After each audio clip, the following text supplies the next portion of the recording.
What are you doing, little Grizz? I am fixing to make a 515 new Almelo. No. Just my cutter. Well, show us. Let's get a shot of your cutter. Let's see what you did, what you adjusted. All right. Just now, see, you can't go by this reading. I had to do it. Why can you not go by that reading? I had a plate in there. It ain't in there no more. Okay. So I stick it to the. So you measure actually to the blade of your razor, razor blade in there, and then out to the edge of the cutter. Okay. I set it down. I hold underneath. I don't know if it's hard. I'm trying to get in your way to still be able to see it.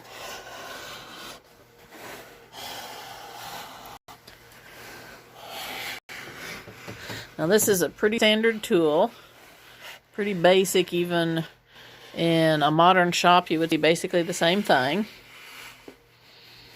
Man, the lighting is real better.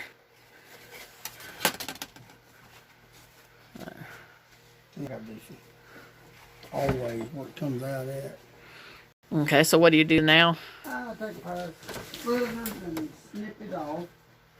Okay, can you turn towards us? Okay. So right at the end there. Okay, and then what do you do? Then I take sandpaper. Smooth up the edges. Even your scissors are not quite modern scissors. I'm seeing a pair here. These are an old style of Chinese scissors. They go back quite a few generations. On that movie, on that show we was watching, that series, Marco Polo was using, which I'm not saying is that old.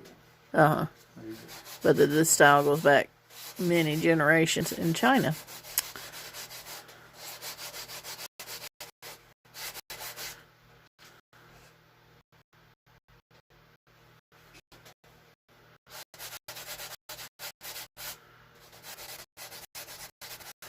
Now, why don't you just pencil curl out to the raw edge? It seems like it would give you a lot more brim width. It would. Have you ever done that? Have you ever tried that? No, so tell us about it. Okay, one thing, it's in and out. Oh, it's irregular. Okay. Speaking of which,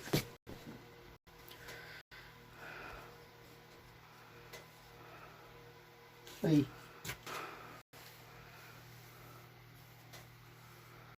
Okay, so you're saying it's wider. Yeah, it's very irregular. Yeah. So, the trimming, it evens it up. Even if it was smooth, it's still in and out. You got to. So you need the flat, sharp cut in order to get a good curl. See, here's enough. That was a tricorn. Okay. How do you know that? You're pulling random pieces of felt off the loop, and you say, this was the tricord. I'm just curious. How do you know it? I'm not questioning your knowledge. I'm just saying, how do you know that? Because that's a very interesting fact. No, it's the feel of it. I could tell this right here. That was a buckaroo. And this one right here, just to show you how good I am, that's off that orange hat right there. Wow! You are incredible, darling. Well, yeah.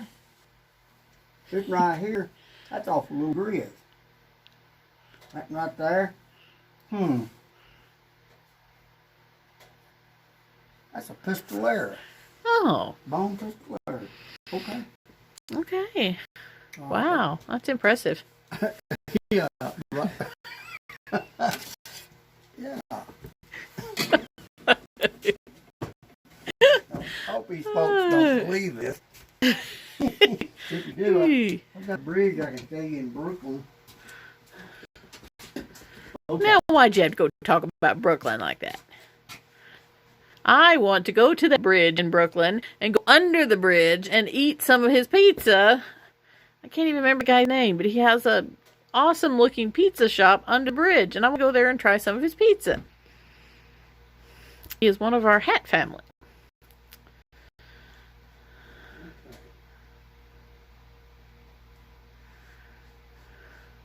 Now what are you doing? Have to wet it down. But you don't wet the whole hat. No. Just that, of course, got a short brim. Yeah, just the edge of the brim. Didn't saturate because. Now our 515 to New Almelo is a dress style. It's a pork pie with a little bit of some extra tweaking to copy one of our favorite movies, a Western that has to do with Yuma. But since we don't like to copy names of movies, we renamed the hat to the 515 to New Almelo. New Almelo being our home. And, see, we're still waiting on that 515 train. The train never made it to New Almelo. They got, how many miles? How close were they?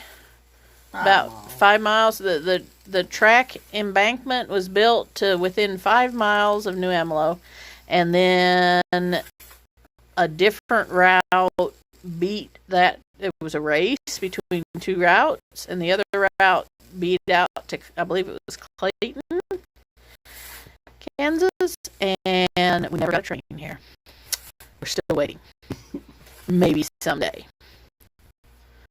But it will come through. And so, now those of you that might be watching for the first time, the pencil curl is the traditional means of strengthening the brim. When you don't put a wire in, you don't welt it, you don't bind it with a ribbon. The traditional means was to use this pencil curl to strengthen the brim so that it was not floppy. Now, setting time. Okay, now we talked about this in the last one. We're going to be much more professional.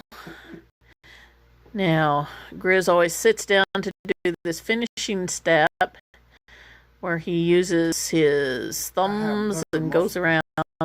Better muscle control. And he goes around, and as you can see, it's kind of a repetitive motion, but he goes around and firms in what the iron set the heat. Even that too. I was doing this one day, and I squeezed too hard, and I just like basically folded it back over on itself. It wasn't so pretty. Oh yeah.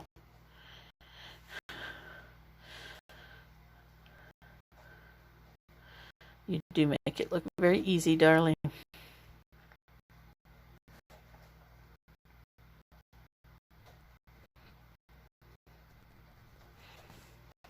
I got that too much.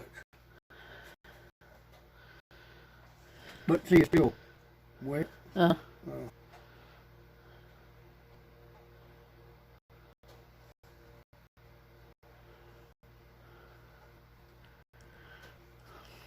And something a question I hadn't asked you in a while. Where did you learn hat making? Egypt. Egypt. Alexandria, Egypt. Really? Yeah. That must have been a long time ago. How many hundred years ago did you learn? Oh, that's my ancestors I'm talking about. Oh. So where did you learn? Alexandria, Louisiana. Oh. that we can believe a little bit more. Yeah, well, that don't sound good. Not quite as nice story.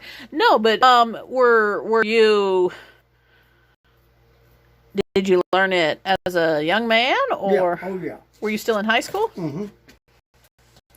So this is a craft you have a little bit of experience with. About 20 years. Now, what hat maker taught you? 20 years. Darling, you've aged a little bit in 20 years. What hat maker taught you? Pasha.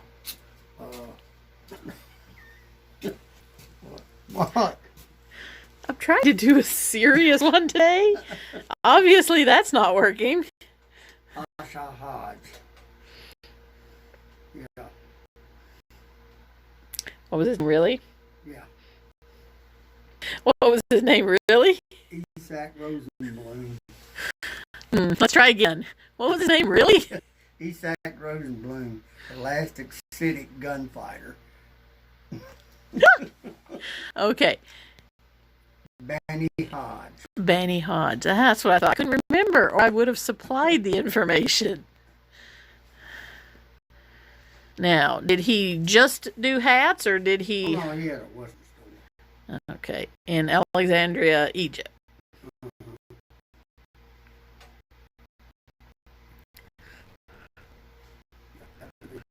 Yeah, he Western clothes didn't go out, but you know, most of the time it was just long looking outfit. Yeah.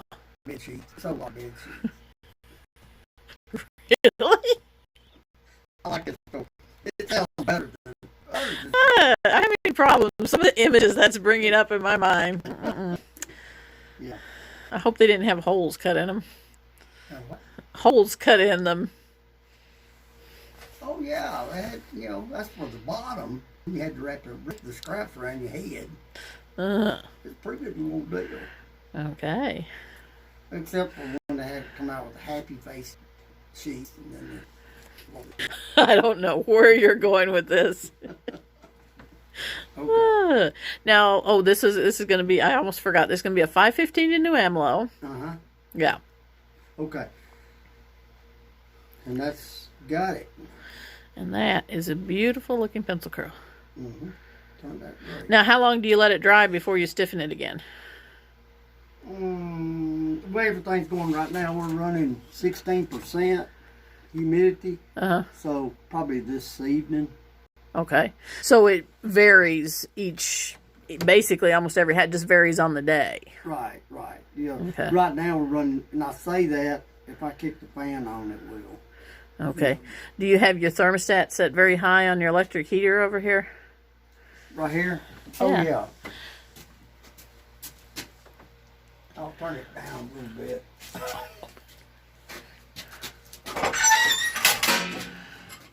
Oh, yeah, I see that thermostat. So why do you use a wood stove? I like working on it. What do you like about it? Well, no, why do you like about it? Because they're forgiving, my irons. Uh-huh. I can set them different places on it, you know, but if it's too hot, I can come over here and cool it down. It's kind of what I'm working with. Uh-huh. So you're saying that you can control the wood stove better than, say, your propane stove? Yeah, because all these modern day electric appliances kick off when they get so warm. Yeah. Well, this old stove, you know, you can keep it hot all day or warm. Yeah. And really it's energy efficient, believe it or not. Okay. You know, because like I said, Let me come over closer so I can see the top of the stove here. I was joking about the thermostat, but the damper right here was just warm. But, you know. So you actually can control your heat. Oh, yeah. Okay. So, it's real hot now, so I can go on down with it. And he'll sit there. Well, I see you have a tub of water here. What is the pressure pot doing back there? That's got steam coming out of it. Oh, that's your steamer. I don't know if you can see it. I can see pretty... it further back and get more. I can see it now. Yes, we can see the steam now. Yes. But you can get a more steady stream when you're working, if you were working on a hat. I just got it idling right now. Yeah, okay. Okay. All right. Well, bye.